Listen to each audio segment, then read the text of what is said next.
Hi, welcome back to the Save It for Parts channel. Today I've got something a little bit smaller to work on.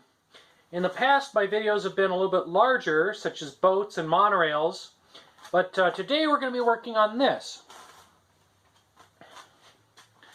So this is what's known as a parlor pistol, which apparently in the Victorian era was popular with well-to-do Brits and other Europeans for indoor target shooting. This was in the days before air guns, so if you were a wealthy gentleman in the 1880s, you'd have a few cocktails, you'd smoke a fine cigar, and then you'd show off your target shooting skills with something like this. This, I believe, is a German one. It doesn't actually have a maker's name on it, and it doesn't have much information on it at all, but from what I've been able to determine, it's from Germany, from approximately 1880, and it's actually using an obsolete cartridge called a Flobert. So just what the heck is a Flobert pistol?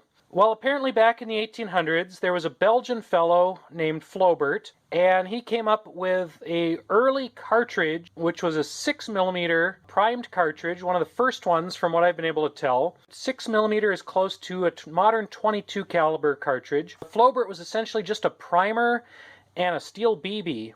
So very low power cartridge.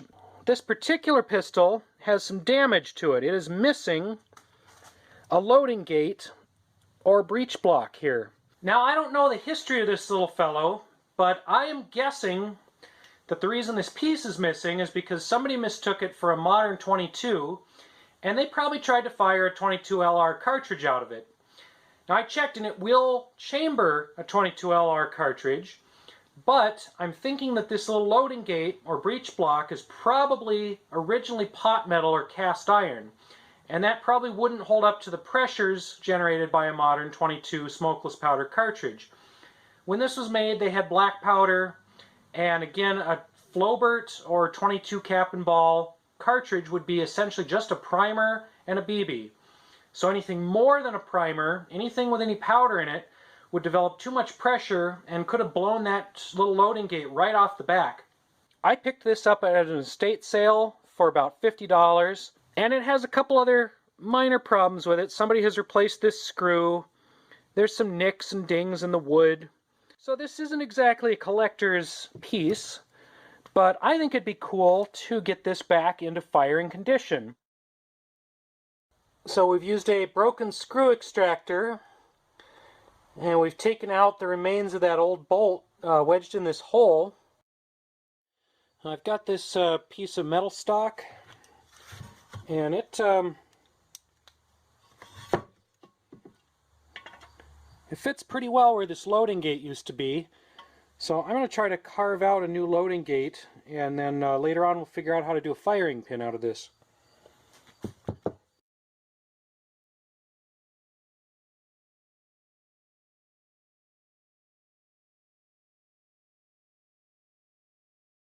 Alright, we've got our firing block. I'm going to give it a quick sanding just so it's not all sharp edges.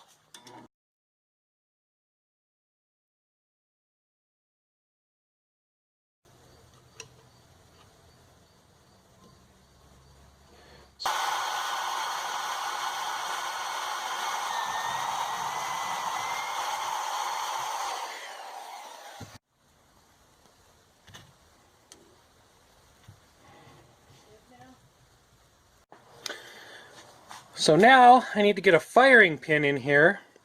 And I've got this little device that I started working on for another project, which is kind of shaped like a firing pin. So I'm going to see if I can make a hole through this block, have the firing pin sit in that hole, and maybe install a spring. I'm going to kind of wing this because I'm not quite sure how to do this exactly.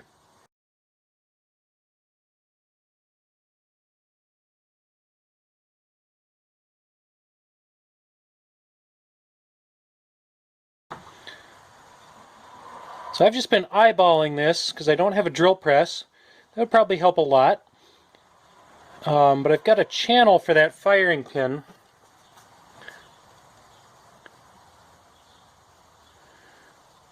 This needs a little more fitting, but it's kind of a good prototype.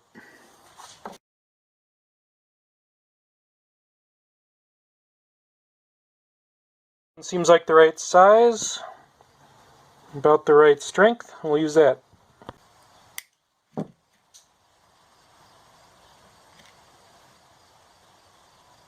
Alright, we've got our early mock-up, and we're going to see if this fires a blank.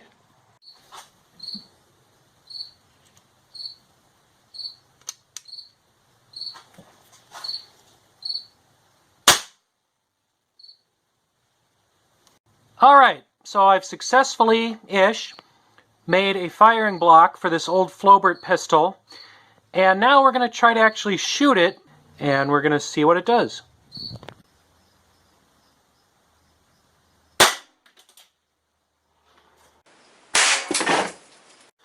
So our Flobert round did this to a regular steel can, just barely punctured it, didn't actually go into the can, but put a good dent in it. I'd like to actually see how that compares to a regular BB gun, and we're going to try that next. So let's compare the Flobert round to a modern-ish $10 BB gun and see how they line up.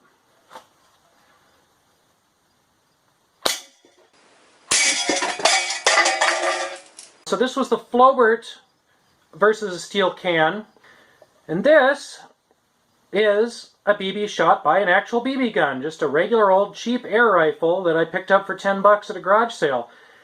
That actually did a lot more damage to this can at the same range. So I have to say, for a gun from pre-1900, maybe that was all the rage back then.